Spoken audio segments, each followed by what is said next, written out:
we're gonna play hot or cold with the coaching moves that were made. Let's start with this one that I know is gonna prickle some feathers. Is that how you say that?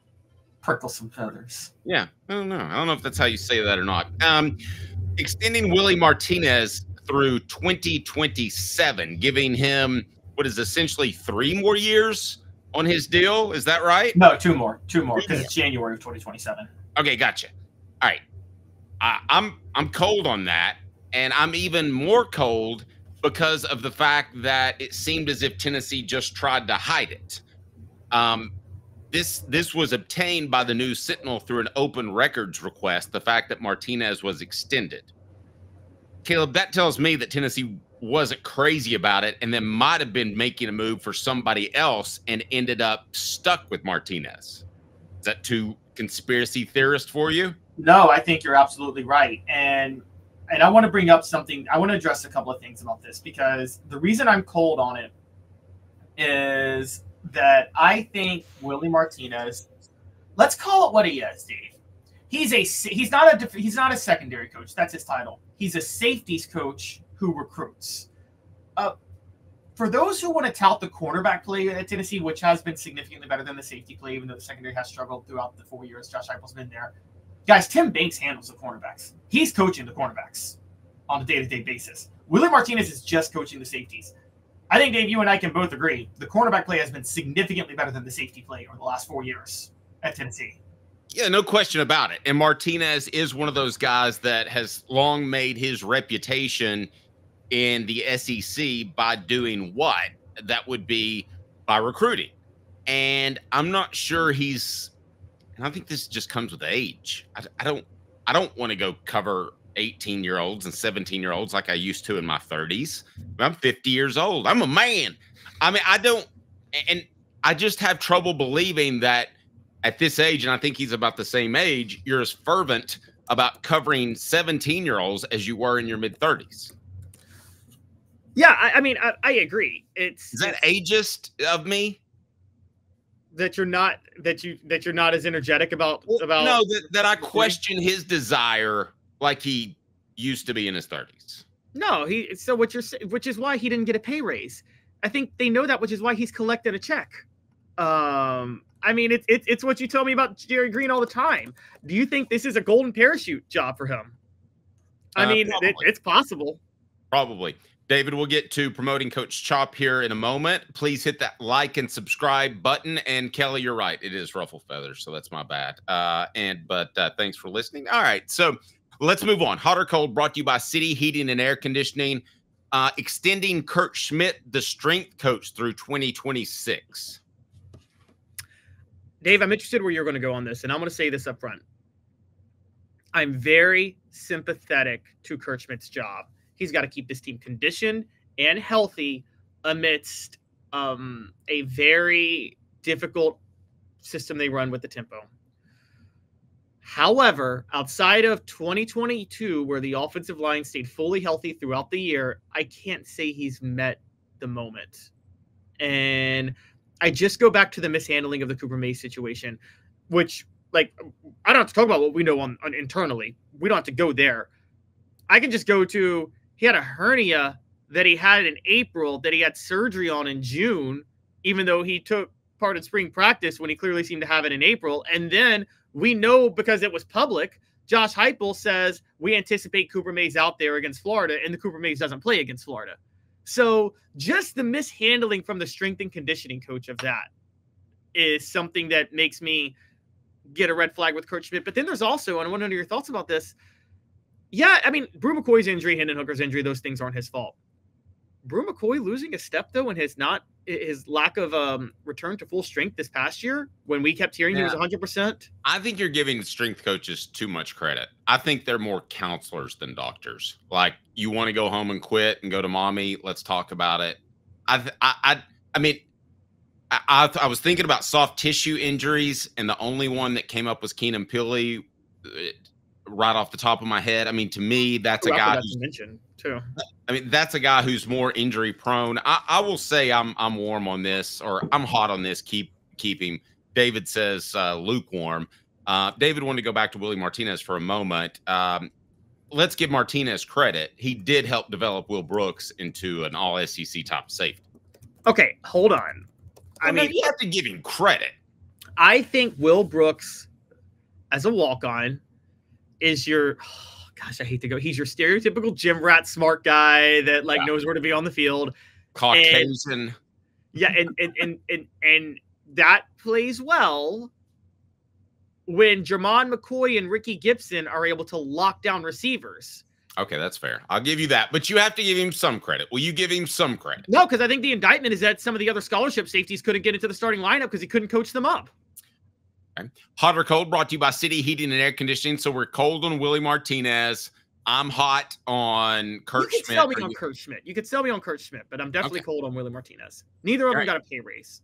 All right. David saying like and subscribe. Yes, we greatly appreciate that. John Bonamego as special teams assistant. Heck, I mean, so my unit's not working, and I'm going to have to call City Heating and Air Conditioning. 50 years in East Tennessee. Integrity matters. Yes, I accidentally said my unit's not working, but Caleb, I don't know. I mean, Bonamego. I didn't know much about John Bonamego until I looked him up last night. And Dave, this dude was respected throughout NFL circles as a special teams genius. Okay, he was. Well, tell me about that. Brought to you by City Heating and Air.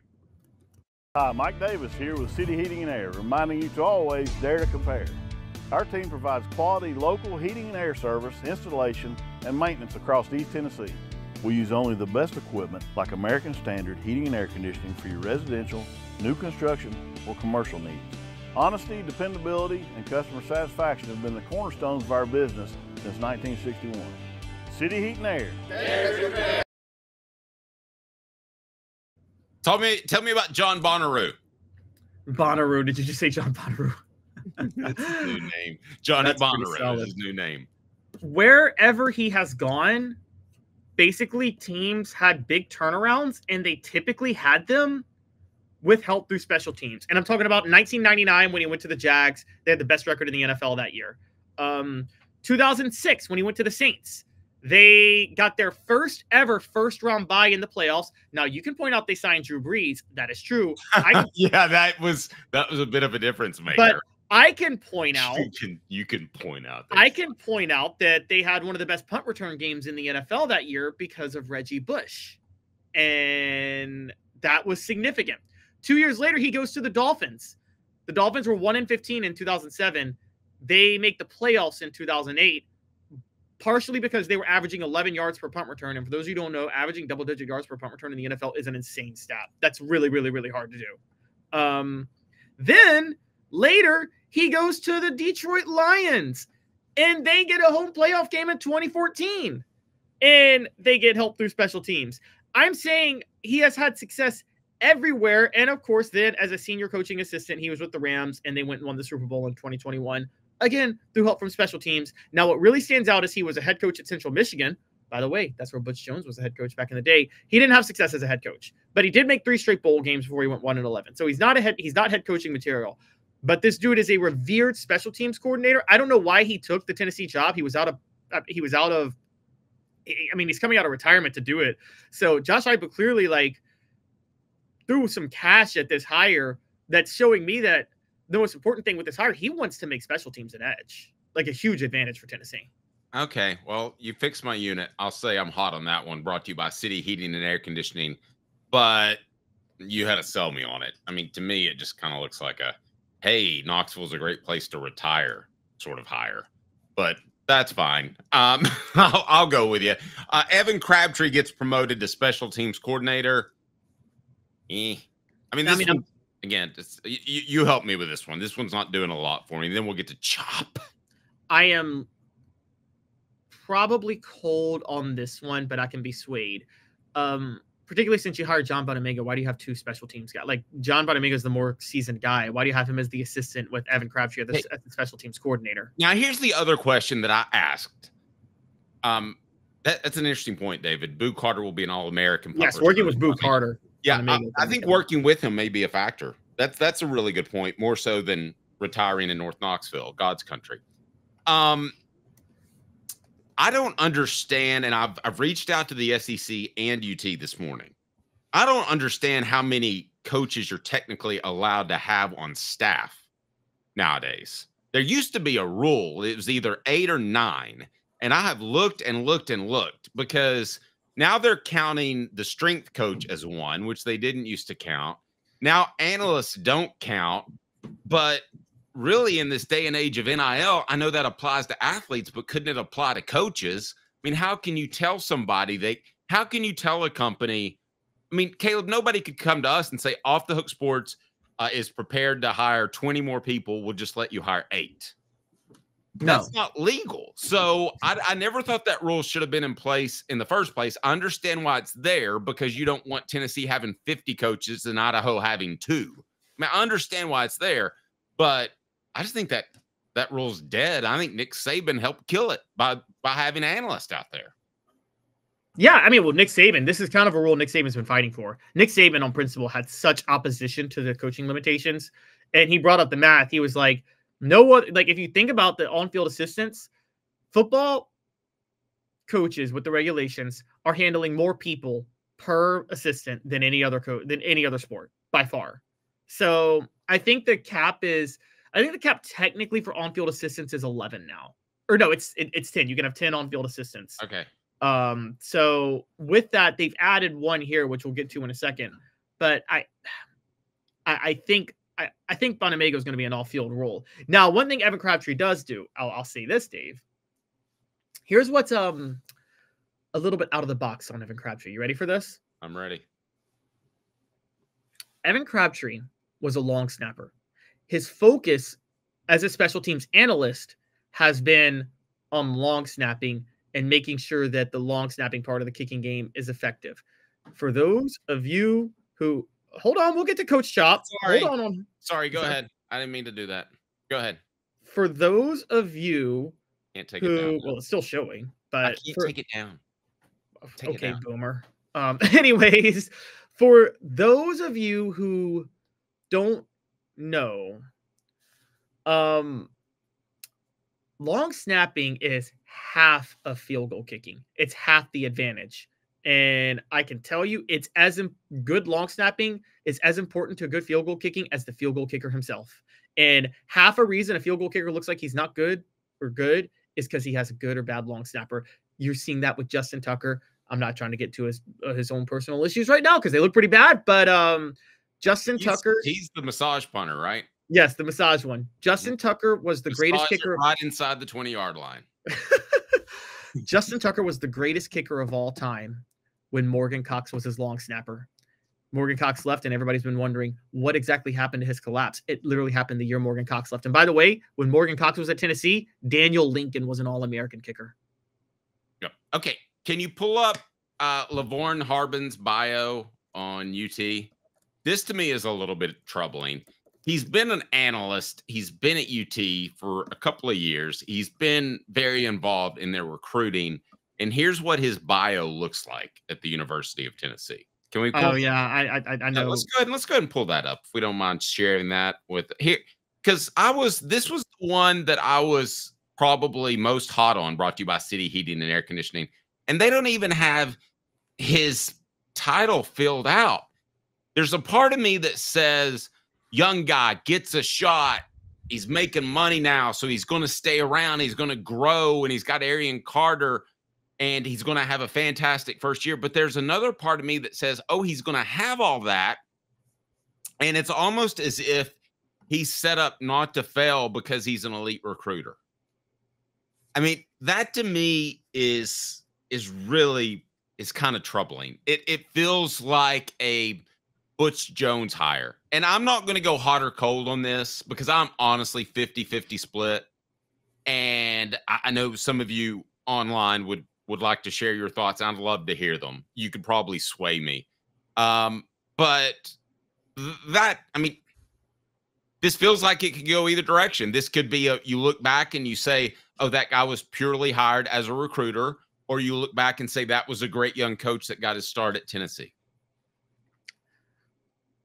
Levorn Harbin is a steal for Tennessee in this way.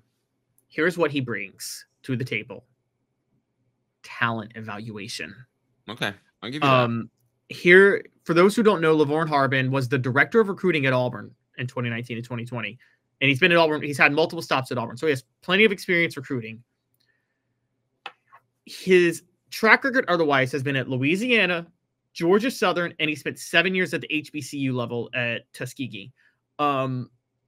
I've actually covered a little bit of HBCU football, interestingly enough, nowadays. For those who don't know, back when college football was segregated, like HBCUs were like literally where the pipeline was for the AFL back in the 60s. They all looked at the HBCU schools with Grambling and Southern, and that's where Doug Williams came out of, those type of guys. Nowadays, obviously, those guys all go to the bigger schools, but the HBCUs... Why? What changed? Integration. Yeah, I'm joking. Go ahead. But when you're at the HBCUs, talent evaluation is crucial. You are recruiting kids that are teammates of the 5 stars that could never play at the SEC level or even at the FBS level or maybe even the FCS level sometimes, whether they are FCS. You have to meticulously evaluate these guys. And the evaluation process is so much harder at that level. And he did it for 7-8 years at Tuskegee, which is a really hard thing to do. On top of that, he was at Georgia Southern before it was a Division I program. So he had to do it there where it's really hard. Now, Louisiana, I don't think the evaluation process, even at a smaller, if it's a smaller school in Louisiana, Louisiana Tech, Lafayette, I still don't think the evaluation process is good. You just go find the guys LSU's not recruiting and you say, let me go get those guys. But yeah, but now if I'm having a senior moment, I apologize. Were we having this conversation on the show or privately, or was I having it with someone else that told me that the best attribute any coach can have, especially in football, is talent evaluation? I had a coach. We didn't talk about that, but that is an interesting. That is an interesting attribute. Well, I mean, let's look at Philip Fulmer. Would you say great offensive mind? Would you say great recruiter? Or in retrospect, would you say great talent evaluator? Because he didn't have a lot of misses other than off-field issues. He didn't have a lot of misses. I think the reason it's hard for somebody like Philip Fulmer is when he was at his peak, he had his pick of the litter of elite talent. And when you're recruiting at the elite level, Dave, you know this, it's really hard to miss on those guys. I mean, again, I've told you this, like I could get I bet you Quincy right now at 8 months could tell that's a good football player right there for some of these 5 stars. Well, I just don't think it's that hard. Okay, but you're making the easy ones. It's I call it the everywhere, somewhere, nowhere guys. You're saying that Quincy could tell the difference between the nowhere guys and the anywhere guys. Well, of course he could. It's the somewhere guys that are high 2 stars that should be low 4 stars that I think are a little bit more difficult. Yeah, but the only ones I think Fulmer, like Fulmer missed on a lot of those too. And we're forgetting this. In the second half of his career, he missed on quite a few 5 stars. Let's not count the last 3 or 4 years. I'm not going the last 3 or 4 years. Okay. 2002, Brandon Jeffries, gigantic whiff. Okay, I'm telling you though, Caleb, those guys had talent when they showed up. Some had attitude issues. I could go up and down the list. Some had attitude issues because of what was going on at the program, but most of those guys, when they showed up, they could play. I think talent evaluation. I would include Jeffries in that too, as I would say in retrospect, he was a solid 3-star. I think talent evaluation is less of an important attribute if you're recruiting at the highest level. I don't think. Yeah. Again, what this is saying is Tennessee's probably not going to recruit at the Georgia level. They're just a step below. So talent evaluation comes in a little bit more importantly. They got to identify guys that other people can't identify. And that's what Coach Chop, I think, is going to be great at, which is he's going to find guys that basically Rodney Garner's going to get the superstars on the defensive line. Coach Chop's going to get the undervalued guys on the defensive line. Coach Chop's the guy who'll find Byron Young. Put it that way. Rodney Garner's not going to go find Byron Young. Right. Fulmer was a great recruiter, says Vols win. Cutcliffe was a great player evaluator. Thanks for the comments in the chat. Now, David, you and I are going to disagree a little bit on this next point. Demetrius Morley stunk is the nice way to say it. The guy had physical ability. He had some issues from the neck up as far as processing, just like we talk about some quarterbacks have issues. At the safety position, you've got to be able. But as far as talent and running around, he could do that. Yeah, and also it got harder for him because when Lean and Monty Kiffin got there, he just couldn't. Monty requires a lot more processing out of his safeties than John Chavis did. So I give a lot of those guys a little bit of a pass, even so far as Keith Richardson and Mike Edwards. I mean, what if they just shown up at 17, 18 years old with more institutional control, with more discipline? Dave, I've done stupid things in my life. I never had it in my mind to go rob a convenience store for fun, okay? Like, I'm sorry. That is a level of dumbness that, like, I don't care how little what institutional control do you need? How about don't rob a convenience store when you have a football scholarship? No, Keith Richardson and Mike Edwards are two of the dumbest human beings in the history of dumb. I'll give you that. I mean, that's one of the dumbest mistakes I've ever seen. Let me ask you this. What is more impressive on the dumb standard? Is it robbing a convenience store, of which you have to remember that is your biggest donor? It's a Pilot store. Okay. Let's not forget that part. And you end up stealing a cheeseburger. And or Keith Richardson was the only player I know that straddled a punt return twice in the same season. It let it go between his, like, straddled it and had to jump out of the way like he was playing dodgeball. The former's dumber because the latter is not being able to think on your feet. Okay. You have on the former, on robbing a convenience store, you have to plan to be stupid. You have to plan out, hey, let's go be real dumb today and rob a convenience store and throw away a scholarship when I'm an NFL caliber wide receiver and I can make millions for my family. Like, I'm sorry, but that's like, I've talked about. So David brings up, and then we're going to get back on topic a little bit. David brings up Derek Rogers. Yes, he was a waste, but that was his fault. That guy physically could play. Do you doubt that Derek Rogers could play? No, he could absolutely play. He actually got signed by the NFL, to his credit, by the Colts. So there's like again, yeah, Derek Rogers, that was stupid. James Banks' laziness was stupid. He threw away a career. These guys are stupid. Losing your temper and hitting somebody and getting kicked off the team is stupid. But planning out to rob a convenience store is the dumbest thing I think anyone's ever done as a player at a school. Especially your biggest donor. I mean, there's a Rocky Top Market right up the road. Just go to the Rocky Top Market instead of the Pilot, for the love of all that's holy. I mean, do you not know that Pilot is I guess he didn't know. I mean, I don't know. Seems odd to me.